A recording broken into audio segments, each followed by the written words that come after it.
Well, certainly he's not going to hurt. There's some starters coming back that won't start, which that's a good thing. I mean that's competition, So I don't know. I feel good about where our depth is on defense more than anything. I think we have 8 starters coming back. But like I said, a couple of those guys won't start just because of – I don't even know if we put out a depth chart? Yes, sir. We have? Do you think it's accurate? No, sir. I just got Texas Tech's depth chart too. I doubt that thing's accurate. It's game one stuff, right? So I mean, we're gonna hold some of our secrets as tight as we can. They're gonna hold some of their secrets as tight as they can. It becomes a little bit of a guessing game, but as far as just defense and leadership, I obviously feel much better about that. We have, 3 or 4 or 5 defensive team captains, with Donnie Mutin, with Deontay Anderson, Hassan Hippolyte, Marcus Jones, and Pepe Williams. Those guys are all experienced older players that do possess a lot of leadership skills, which should help us. Dana, a couple weeks ago you said you had a battle at your backup quarterback position. Where are you at on that now? We would go with Ike right now. Ike's a very smart kid. He's a 4.0 student, does a great job in the classroom, has been in every quarterback meeting since I got here. So, he's heard it all, and he's got a lot of reps, and we would go with him at this point. All those all the younger kids, and I mean, we're going to keep coaching the heck out of them. They're all going to get better. What their ceiling is right now, I don't know. So we'll keep coaching those guys, and whoever elevates their game, and it comes a point where we need to stick those guys in, then we'll make that decision at that point. Well, that answers one of the depth chart secrets. Yeah, that's fine. I mean, Clayton Toon's our starting right. quarterback. Curious, Dana, I guess right before spring you added Irwin at receiver, you added Herslow, or I think maybe Herslow, and then Green. When you look at the receivers, it looks like the 3 and maybe 6 that you have on the depth chart that we got are guys that, either proved this camp or experienced. Is there a little bit more comfort going into the season, or how do you still feel about that receiver group? Better. It's the same thing what I just said about defense. I just feel better about our depth. We have competition, and we have a lot of guys that have started games that may not get the starting nod. But that gives us experience and stuff. As far as the receivers go, Jeremy Singleton is healthy. He had a rough year last year with a bunch of different things go wrong. He's healthy and has been a vital part of what we've done here since I've been here. Tank Dell has looked good. Keyshawn Carter has looked good, and then he's obviously a Texas Tech transfer, and then you add grad transfers like Jalen Irwin and Jake Herslow, Seth Green, guys that have played a lot of ball. That's just made us more. It's made us more of a veteran football team. Which is good. Seth is a team captain. He was a team captain at his previous place.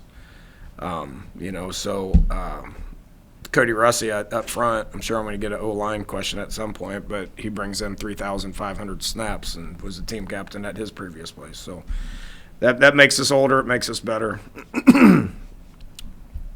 Is Seth that Swiss Army knife type guy? Yeah, he's a lot like Christian is. He can do a lot of different things.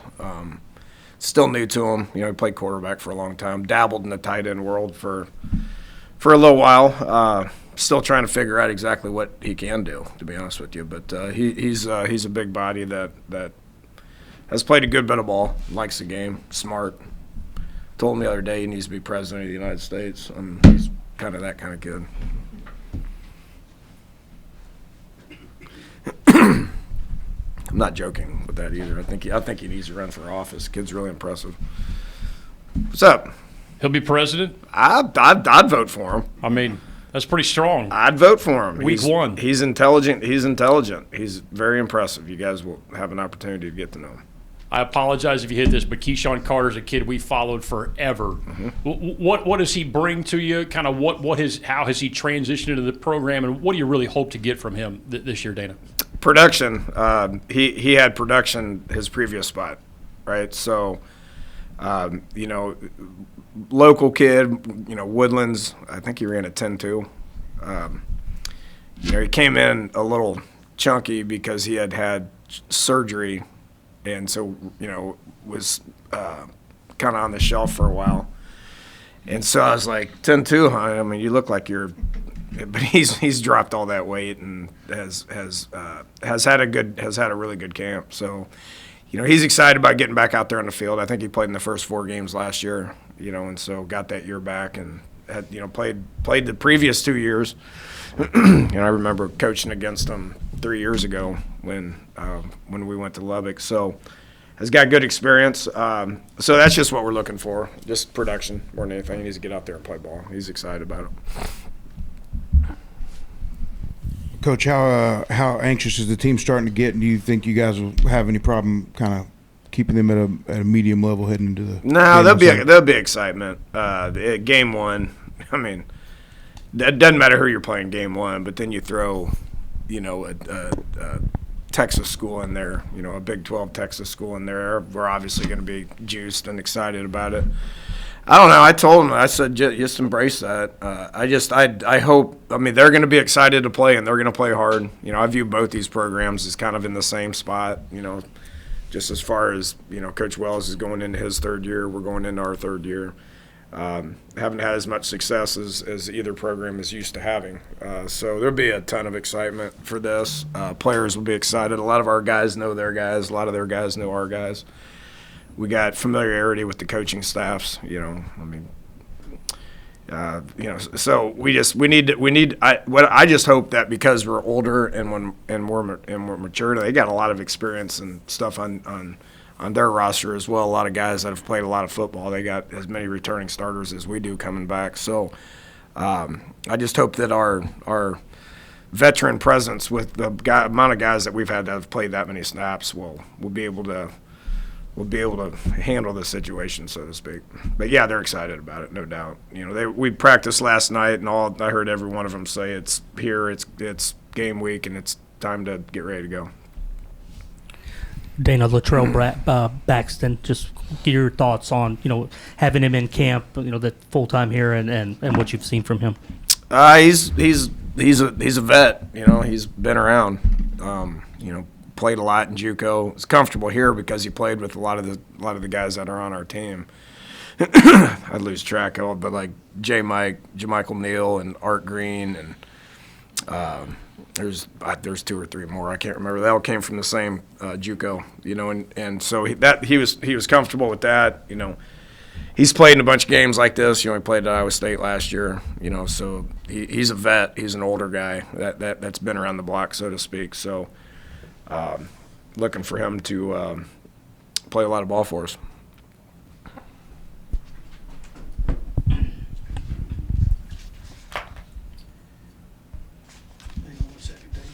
What about playing off campus, playing at NRG Stadium in a new kind of so-called neutral site, which really isn't all that neutral? But how do you look at that in this situation? Yeah, it is neutral. We're the home team. I wish we were playing here at TDECU Stadium. With that said, I'm a big proponent of neutral site preseason bowl type atmospheres. I think that's kind of where a lot of the neutral site bowl game type venues are headed, to be honest with you. But all depends on what they end up doing with this CFP. That's a little off topic, but I'm excited about it. We've played there in the past. I've been a part of this bowl game on the back end of it. Several times. The Texas Bowl guys do a wonderful job. It's a great stadium, great venue. Neutral site, big game. It'd be pretty lit. So I'm a big proponent of it. I'd rather be playing here. We're the home team. I wish we were playing here, but when they throw that kind of money at you, you gotta take it. Dan, I wanted to ask you about some of the younger guys, the freshmen coming in. Anybody jump out at you this spring, and somebody like an Alton McCaskill? How do you handle a young guy coming in, whether carries, get some looks early in the season? Everybody's available. We'll play who's ready to go. That falls into the we're going to keep things secret category. You can ask me that after the game. I don't know. It's gonna be fun. There's a lot of familiarity with these coaching staffs too. Keith Patterson was on my staff. Up there at the previous place that I was at. He's been around, good dude. So I got a pretty good feel for what they're doing. They trended towards the stack defense, which ironically enough is what we went to after he left West Virginia. It's what Gibby did for Tony Gibson was my DC up there. It's what he did. So we know what they're going to do. Unfortunately, they know what we're going to do. There's Sonny Cumbie. I coached him at Texas Tech and have followed him. Competed against him when he's been at TCU for all these years. So got some good familiarity with what they're doing. They probably know what we're going to do defensively too. Doug Belk was with me at West Virginia when we did the stack and stuff. So game one, probably not as many secrets as we want, but I'd like to keep as many of them as we can. Coach, there's some talk of potential rule changes in the future for allowing to recruit more than the 25 each year as an adjustment to what's going on with the transfer portal. I was wondering if you had any thoughts on that. Yeah, I got a lot of thoughts on it. Unfortunately, we're getting close to being done here. I think I've been vocal on that. They better be careful as far as how many you can take. I mean, how many kids are in the transfer portal that didn't have anywhere to go? So if colleges can replace as many as you want, just look at our roster compared to what it was last year, and Texas Tech's roster compared to what it was last year. I mean, they took more transfers than we did. If it's not a hard cap 25, where does it stop? I worry about that. I mean, if you can take as many as you want, does that mean you run off as many as you want? I don't know, man. I think you need to something needs to kind of keep it under control a little bit, and the 25 keeps it under control. So I hope they don't change it. And there's some coaches out there that disagree with me, but that's fine. Roster management is part of our job. Our roster is pretty daggum healthy right now, and I want to keep it that way. Thoughts on their quarterback, the transfer from Oregon? Good player. Was it Shao? Mm-hmm. Just kind of what you see of him, and in terms of maybe how he also fits in what they do. Yeah, I mean, from what we've heard, I mean, I haven't studied him. I just remember watching him, when he was at Oregon, and I think they went to the Fiesta Bowl in 2020. He was their starting quarterback. So you take he's big, got a big arm. Starting quarterback in the Pac-12 for Oregon that takes his team to the Fiesta Bowl, he's probably got, quite a bit of ability. So I don't, it didn't do me any good to go watch any Oregon film from 2020. It's not what that's about. But he comes in and beats out the Utah State guy that they have a tremendous amount of respect for, and the kid has a bunch of ability. He's played a lot of ball for Coach Wells. So if he goes in and beats somebody, he's probably a pretty good player. Just knowing what Sonny's, he's an air raid guy. I mean, we both are. And him and his time at TCU, how much, run game they did at TCU, I don't know how much he's going to bring that. So we're going to, have to kind of figure that out. But, Sonny's probably going to line up those receivers, and he's got big old linemen that are going to be able to pass protect, probably going to throw that thing all around. Did the families of your Louisiana guys come out okay? Yeah, we talked about it yesterday at practice. They had a lot on their mind. There's about 6 or 7 of them. And so I asked every one of them. They all said that they're all staying put, and hopefully what happened 15 years ago, the infrastructure in Louisiana could handle what happened yesterday. Are they okay? I don't know. Emotionally, they were not in a great place yesterday, and our thoughts and prayers go out to our players, but everybody else too that's from Louisiana. We've seen Louisiana get ripped apart several times here over the last couple of years. So something we got to deal with. Danny, you touched on this a little bit. Some of your veterans maybe saying, hey, it's game week. How did that core and that group of this older team that you've referenced so many times, how did they maybe change the camp, the preparation, all those things to elevate it to where you wanted it to be? I didn't take it easy on the old guys. I mean, we got a lot of work in, so, we backed off probably Wednesday of last week and, gave them some time to be able to get back. They felt good yesterday, so I think we'll figure that. I think they're in a good place now, and I think we'll figure that after battle more than anything. What happens after game one. We're going to be ready to play game one. I worry about getting them ready to play game two against Rice, which is going to be a tough game. We know that. And Rice is a good football team, and we're going to have to flip that switch. That's really where I hope our older leadership kicks in. I mean, we're going to be ready to play in this game, and I hope our guys compete hard. I know we will. It's going to be a big challenge for us, but we're looking forward to this challenge.